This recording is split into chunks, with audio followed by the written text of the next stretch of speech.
नमस्कार दोस्तों, आप देख रहे हैं जीके मास्टर यूट्यूब चैनल। एक ऐसा प्लेटफॉर्म जहां मिलेगा आपको हर दिन सबसे ताज़ा और सटीक करंट अफेयर, वो भी बिल्कुल आसान भाषा में। चाहे आप यूपीएससी की तैयारी कर रहे हो, एमपीएससी की, एसएससी की, बैंकिंग की, रेलवे की या अन्य कोई भी प्रतियोगी परीक्षा की तैयारी कर रहे हो, तो ये चैनल आपको सबसे अच्छे और बेहतर क्वेश्चंस देगा। ठीक है, तो शुरू करते हैं आज का पहला question. Which book has recently which book has recently been included in UNESCO Memory Book of the World Register? First है Bhagavad Gita, second Natya Shastra, C Maharashtra, D A and B. इसका आंसर है option number D, A and Bhagavad Gita और नाट्य शास्त्र। हाल ही में भगवद गीता और भरत मुनि का नाट्य शास्त्र को यूनेस्को के memory of the world register में शामिल किया गया है। यह भारत के लिए एक बहुत ही गर्व का क्षण है, क्योंकि ये दोनों ही ग्रंथ भारतीय संस्कृति और ज्ञान की धरोहर है। प्रधानमंत्री नरेंद्र मोदी ने इसे प्रत्येक भारतीय के लिए गर्व का विषय बताया है। भगवद गीता, जो कि यह 700 श्लोकों का एक संस्कृत ग्रंथ है, जो महाभारत के छठे पर्व यानी कि भीष्म पर्व का हिस्सा है। यह अर्जुन और भगवान कृष्ण के बीच युद्ध के मैदान में हुए संवाद को प्रस्तुत करता है। गीता वैदिक, बौद्ध, जैन और चार्वाक जैसे विभिन्न दार्शनिक विचारों का संश्लेषण करती है और आध्यात्मिक एवं नैतिक जीवन के लिए एक आधार प्रदान करती है।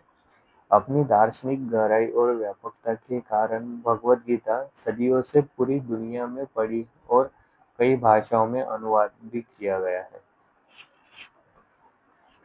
और नाट्य शास्त्र, ये पारंपरिक रूप से भरत मुनि को इसका रचयिता माना जाता है। यह प्रदर्शन कलाओं पर एक प्राचीन संस्कृत ग्रंथ है। इसमें नाट्य यानी कि नाटक, अभिनय यानी कि प्रदर्शन, रस यानी कि सौंदर्य अनुभव, भाव यानी कि भावना और संगीत को परिभाषित करने वाले नियमों का एक व्यापक समूह शामिल है। यूनेस्को के अनुसार भरत मुनि नाट्यशास्त्र में एक महत्वपूर्ण कथन करते हैं कि रस के बिना कोई अर्थ नहीं खिल सकता, जो विश्व साहित्य में एक गहरा योगदान है। इन दोनों ग्रंथों को यूनेस्को की इस प्रतिष्ठित सूची में शामिल करना उनकी वैश्विक सांस्कृतिक महत्वता को महत्व देता है। यूनेस्को का मेमोरी ऑफ द वर्ल्ड कार्यक्रम महत्वपूर्ण दस्तावेजों विरासत को संरक्षित करने और सभी के लिए सुलभ बनाने के उद्देश्य से शुरू किया गया है। इस रजिस्टर में शामिल होने से इन ग्रंथों की पहचान और बहुत बड़ी हो गई है, जिससे अनुसंधान, शिक्षा और सांस्कृतिक समझ को बढ़ावा मिलेगा। भारत की अब इस रजिस्टर में 14 प्रविष्टियां हो गई हैं, जो देश की समृद्ध सांस्कृतिक और प्राकृतिक विरासत को दर्शाती है। ठीक है, तो देखते हैं next question, question number 2। Recently, Punjab National Bank has launched how many new banking products and service on its 131th Foundation Day? ए है 22, बी 30, सी 34, डी 43। तो इसका आंसर है सी 34। हाल ही में पंजाब नेशनल बैंक ने अपने 131वें जन्मदिन पर 34 नए बैंकिंग सामान और सेवाएं शुरू की हैं। यह दिन 12 अप्रैल 2025 को मनाया गया था। अब इसे आसान भाषा में आपको मैं बताता हूँ। मान लीजिए आपका जन्मदिन है, तो आप उस दिन कुछ नई चीजें शुरू करते हैं, है ना? वैसे ही पंजाब नेशनल बैंक का भी यही जन्मदिन होता है, जिसे वे स्थापना दिवस भी कहते हैं। इस बार अपने 131वें जन्मदिन पर बैंक ने अपने ग्राहकों के लिए 34 नई चीजें शुरू की हैं। ये नई चीजें आखिर है, ये है नए तरीके के खाते और कुछ नए सुविधा जो बैंक आपको देगा। इन 34 नई चीजों में से दो मुख्य तरह की चीजें हैं। पहला है 12 नए तरह के खाते होंगे। ये अलग अलग लोगों के लिए बनाए गए हैं, जैसे कि जो लोग नौकरी करते हैं या फिर महिलाएं, सैनिक, किसान और बूढ़े लोग, इन सब के लिए है। इन खातों में कुछ खास फायदे मिलेंगे, जैसे कि अगर आपका एक्सीडेंट हो गया हो तो पैसे मिलना, या आपके इलाज के लिए मदद मिलना और एक अच्छा एटीएम कार्ड भी मिलेगा। कुछ खातों के नाम भी रखे गए हैं, जैसे कि पीएनबी सैलरी सेविंग अकाउंट। यह उन लोगों के लिए है जिनकी हर महीने सैलरी आती है। उसके बाद है पीएनबी वुमन पावर स्कीम, यह महिलाओं के लिए है। और पीएम किसान योजना फंड, यह किसानों के लिए है। और दूसरा पॉइंट नंबर 2, 10 नई डिजिटल चीजें भी है। आजकल सब कुछ ऑनलाइन हो गया है, तो बैंकों ने भी कुछ नई ऑनलाइन सुविधाएं शुरू की है ताकि आपको बैंक जाने की ज़रूरत ना पड़े या फिर कम से कम पड़े। इसमें शामिल है एक तारीख जिससे आप क्यूआर कोड स्कैनर करके बैंक को बता सकते हैं कि आपको उनकी सेवा कैसी लगी। दूसरा, एक कंप्यूटर पर बात करने वाला दोस्त जिसका नाम पीहू है, जो आपके सवालों के जवाब देगा हमेशा। एक ही जगह पर आपका डीमैट और ट्रेडिंग खाता खुलवाना आसान हो जाएगा। अगर आपके पास बैंक में पैसे जमा है तो आप ऑनलाइन ही लोन ले सकते हैं, या फिर आप व्हाट्सएप पर भी अपने फिक्स डिपॉजिट यानी कि एफडी शुरू कर सकते हैं। पीएनबी वन बीट्स नाम का एक ऐप है, उसमें कुछ नए बदलाव किए गए हैं ताकि व्यापारियों के लिए वह और भी आसान हो जाए। छोटे व्यापारियों को आसानी से लोन मिल सके, इसके लिए भी कई नई सुविधाएं भी शुरू की गई है। अगर आप अपने घर की छत पर सोलर पैनल लगाना चाहते हैं तो उसके लिए भी लोन मिलेगा। आप घर बैठे ही अपना बचत खाता और पीएमएफ खाता खोल सकते हैं। तो पंजाब नेशनल ने अपने 131वें जन्मदिन पर अपने ग्राहक अपने ग्राहकों के लिए 34 नई चीजें शुरू की हैं ताकि बैंकिंग और भी आसान और फायदेमंद हो सके। उन्होंने एक दौड़ भी आयोजित की थी जिसका नाम था साइबर रन, ताकि लोगों को ऑनलाइन धोखाधड़ी से बचाने के बारे में बताया जा सके। पंजाब नेशनल बैंक बहुत पुराना बैंक है, यह 1894 में शुरू किया गया था और यह पहला ऐसा बैंक था जिसे भारतीयों ने ही खुद शुरू किया था। ठीक है, तो ये सब जानकारी थी पंजाब नेशनल बैंक के बारे में। तो देखते हैं next question, question number 3। Recently, which state has become the 34th state to join Ayushman Bharat प्रधानमंत्री जन आरोग्य योजना? फर्स्ट है ओडिशा, सेकंड है गुजरात, सी केरला, डी बिहार। इसका आंसर है ए ओडिशा। हाल ही में ओडिशा ने आयुष्मान भारत प्रधानमंत्री जन योजना में शामिल होने वाला 34वां राज्य बन गया है। यह अप्रैल 2025 में हुआ यह अप्रैल 2025 में हुआ। मान लीजिए आयुष्मान भारत योजना एक बड़ी फैमिली की तरह है जो लोगों को मुफ्त में इलाज कराने में मदद करती है। इस फैमिली में पहले से 33 राज्य जुड़े हुए थे, लेकिन अब नया सदस्य इस फैमिली में भी शामिल हो गया है और वह है ओडिशा। तो ओडिशा इस योजना में शामिल होने वाला 34वां राज्य बन गया है।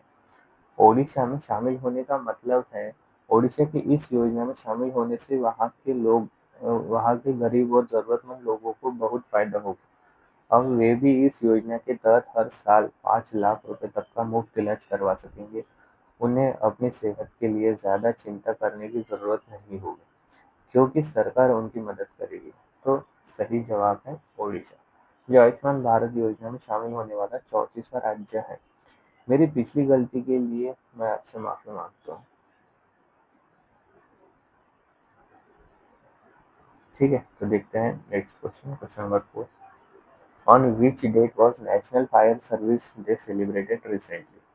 ए 10th April, B 11th, C 12th, D 15th। इसका आंसर है, सॉरी ऑप्शन में थोड़ी गड़बड़ हो गई है।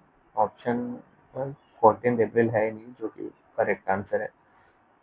ठीक है, तो करेक्ट आंसर है 14th अप्रैल। ठीक है। हाल ही में 14 अप्रैल 2025 को राष्ट्रीय अग्निशमन सेवा दिवस मनाया गया है। इसे आसान भाषा में थोड़ा मैं आपको समझाता हूँ। हर साल एक ऐसा दिन होता है जब हम उन लोगों को याद करते हैं और उनका सम्मान करते हैं जो लोग आग लगने पर हमारी मदद करने के लिए 24 घंटे तैयार रहते हैं। ये लोग फायर ब्रिगेड वाले होते हैं। वे अपनी जान जोखिम में डालकर हमारी जान और हमारी चीज़ों को आग से बचाते हैं। तो 14 अप्रैल का दिन इसलिए मनाया जाता है, इसे राष्ट्रीय अग्निशमन दिवस कहते हैं। इस दिन हम उन सभी फायर ब्रिगेड के कर्मचारियों को धन्यवाद देते हैं और उनकी बहादुरी को याद रखते हैं। यह दिन इसलिए भी खास है क्योंकि इसी दिन 1944 में मुंबई में बंदरगाह पर एक बहुत बड़ा धमाका हुआ था और उसी दौरान कई फायर फाइटर्स ने लोगों की जान बचाई। उनकी याद में भी यह दिवस मनाया जाता है। तो याद रखिए, 14 अप्रैल वह तारीख थी जब हमने राष्ट्रीय अग्निशमन दिवस मनाया था। यह दिवस उन बहादुर लोगों को समर्पित है जो आग से हमारी रक्षा करते हैं। देखते हैं next question. Question number 5। According to the recent world best hospitals 2024 reports, which position has AIIMS new Delhi got? A है 11th, बी 23rd, सी 97th, डी 110th। इसका आंसर है सी 97। हर साल एक लिस्ट निकलती है जिसमें दुनिया के सबसे अच्छे अस्पतालों के नाम होते हैं। यह लिस्ट न्यूज़वीक और स्टैटिस्टा नाम की दो संस्थाएं मिलकर बनाती है। इस लिस्ट में अस्पतालों को उनकी सेवा और सुविधाओं के आधार पर नंबर दिए जाते हैं, जिसमें मरीजों की राय, इलाज के नतीजे, साफ सफाई और डॉक्टरों की सलाह भी शामिल होती है। 2024 की जो नई लिस्ट आई है उसमें दिल्ली का एम्स अस्पताल पूरी दुनिया में 97वें नंबर पे आया है। इसका मतलब यह है कि दुनिया के टॉप 100 अस्पतालों में एम्स दिल्ली भी शामिल है। यह भारत के लिए बहुत ही गर्व की बात है, क्योंकि यह दिखाता है कि हमारे देश में भी अच्छे स्तर पर इलाज उपलब्ध है।